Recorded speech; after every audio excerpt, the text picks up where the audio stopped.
everyone. In this video, I want to teach you guys how can you, based on the case study description, to identify the decision variables, the objective, the problem, and the constraint. Those are the three essential components in order to solve the linear programming problems. Okay, so let's look at the case together. Abigail Kwan is an operation manager at a fashion tech, a manufacturer of the clothing for a family with an active and outdoor lifestyle. One of the difficult decisions that Abigail has to make every winter season is to decide how many parkers and winter jackets for women to produce. So at this point, you are able to identify a very important choice variable for Abigail, right? So Abigail's decision is to decide how many parkers and a winter jacket for women to produce. So therefore, for my decision variable, also called choice variables, are two. The first is how many parkers to produce. The other is how many winter jackets to produce. Okay. Sometimes students get confused when they talk about decision variable. They say parker and the jacket. So it's not just about parker and the jacket. It's not about whether making the parker or whether making the jacket. The problem literally is about how many parker need to produce and how many winter jacket need to produce. So therefore, in order to identify the decision variable here, you should type in, okay, we use P to stand for how many parker to produce, and the J as how many winter jacket to produce. Okay, so those are my two choice variables in this case. Now let's keep reading. Both products use the same material and require very similar sewing and stitching skill and the manufacturing step, and therefore compete for the same resource. She started by focusing on analyzing data for the medium-sized jacket and the parker. Now, what this sentence tries to helping us to understand is that starting from now, we need to talking about the constraint.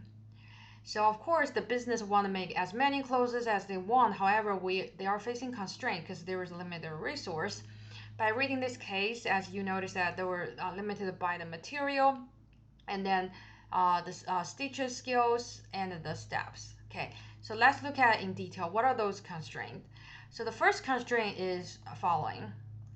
The amount of the fabric needed to produce a jacket and the parker are 8.5 feet and 12.5 feet. So therefore, when we're thinking about the material, so we have the limits, right? We don't have unlimited the fabric. So therefore, we need to understand if to making the jacket, how many material we need to use to making parker, and how many material we need to use. So the information we got here is per jacket and how many per jacket, how many feet they were using. Okay, for jacket is 8.5 and a parker is 12.5. So therefore, if you're going back here, since we know our choice variable is how many parker to produce and how many winter jacket to produce. So the how many parker to produce is represented by P, and the how many winter jacket to produce is represented by J. So therefore, if we're going to produce in P amount of parker, J amount of winter jacket, how many feet of the fabric they use. So therefore, to stay using mathematical to express what is at state. So since the let me go back to the problem again. Since we know for the jacket we need 8.5 feet for a jacket, 12.5 for a parker. So therefore, 8.5 times J plus 12.5 times P. That will give us total amount of the fabric we will need to use if we decide to make P the amount of the parker and J the amount of the winter jacket. Okay, so but at this point we do not know how many fabric this factory actually have. So therefore, later on we're actually going to be able to see that limit. But first, let's list half of the constraint. We need to figure out what is actually the limit. Okay, next, the amount of machine time needed to produce a jacket and a parker are 1.5 hours and 2 hours respectively. So the second constraint is about the time of using the machine. So a jacket using 1.5 hours and a parker use 2 hours. And given we are producing J amount of jacket, P amount of the parker, we are able to calculating totally how many hours we're going to need for this machine, right? So therefore, I can use a mathematical way to express what I just mentioned. So the second constraint is 1.5 hour for jacket. So therefore, totally to producing jacket, we will need 1.5 times J the amount of time. But also for the Parker, a Parker need 2 hours, right? So 2 hours times P. That give us the total amount of time we needed to produce Parker. So 1.5 times J plus 2 times P. That give us a total amount of time we needed to producing J amount of jacket and P amount of the Parker. Okay, now let's move on. Next, the amount of the so a tailor actually spent about 2 hours on sewing and stitching for a winter jacket and 3 hours for a Parker. Now we saw our third constraint. So the third constraint is related to the time the tailor has, right? So labor's time. So therefore, for one jacket, we need 2 hours, and then one Parker needs 3 hours. Now we are producing J the amount of the jacket and the P amount of the Parker, and then how much is it? How many hours will that be? So therefore, I'm write down my mathematical expression. So 2 times J, that is how many hours we need from the tailor to produce a jacket, the total jacket, since we're going to make a J amount of jacket.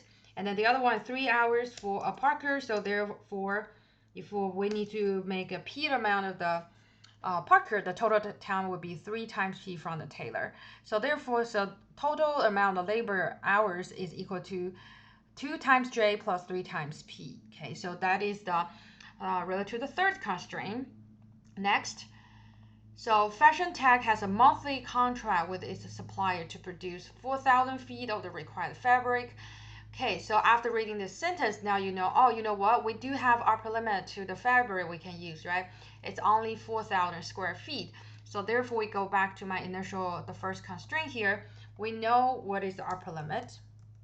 So it has to smaller and equal to 4,000, right? Because it has to be, you cannot use more than 4,000 square feet because that's total amount of fabric they have.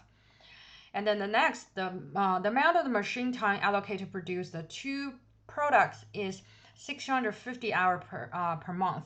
So therefore, for the machine time, we also have a cap. It's not unlimited hours. It's equal to, has to smaller and equal to 650. So therefore, we are able to go to our second constraint to type small and equal to 650. So that's my constraint for the machine time. So the last constraint is related to the labor time, right? So each month, a number of skilled tailor are assigned to this production for approximately 900 hours. So therefore, the upper limit for the labor hours is smaller and equal to 900 hours. Okay, are we done yet? Not yet. Let's keep reading the case. Historically, Fashion Tech has never sold more than 400 jackets in 150 parts in a month. So from this statement, we understand that for any business, it does not make sense you make more than what you can sell, because that would developing inventories and you need to generating the cost because you need to rent in the warehouse, etc. So the best decision is you made whatever you can sold, right? So therefore, we do have an upper limit as a decision making.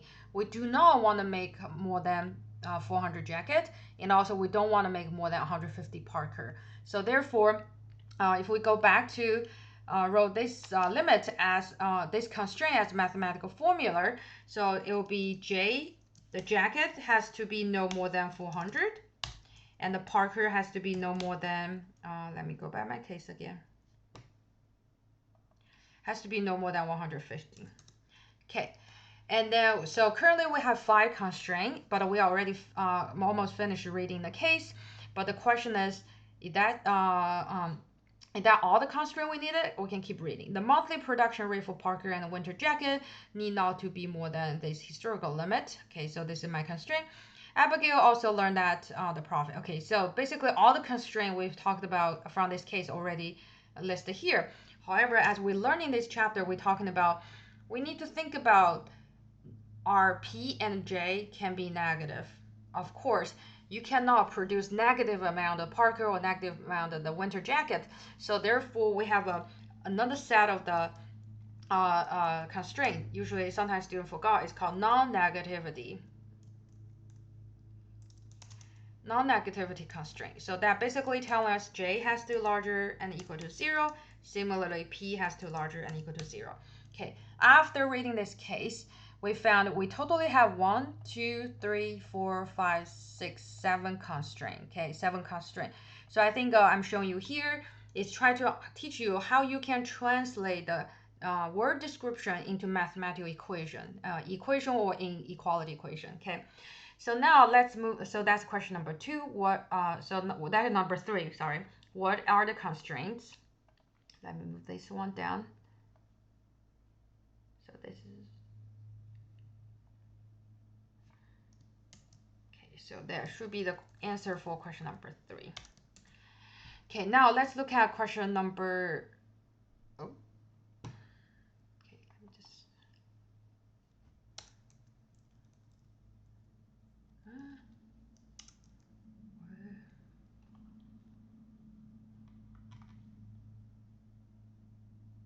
Okay, so we finished question number 3 first.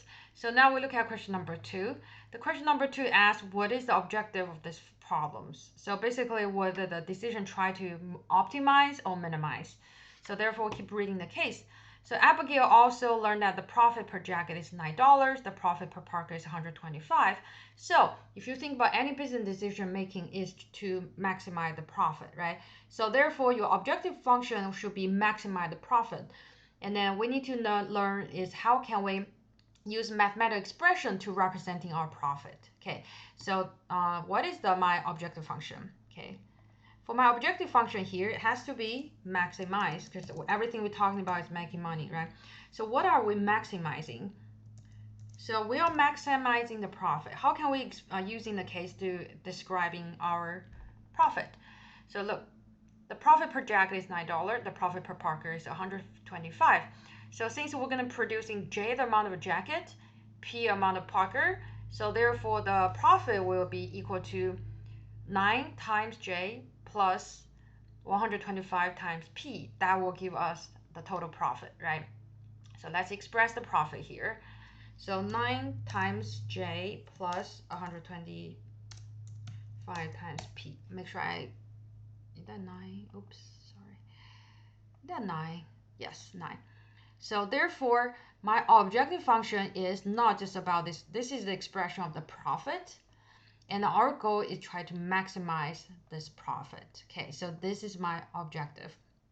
Okay, so in my next lecture, what I will cover is how can we, based on the information we have here, to developing a diagram so that we are able to identify the physical region.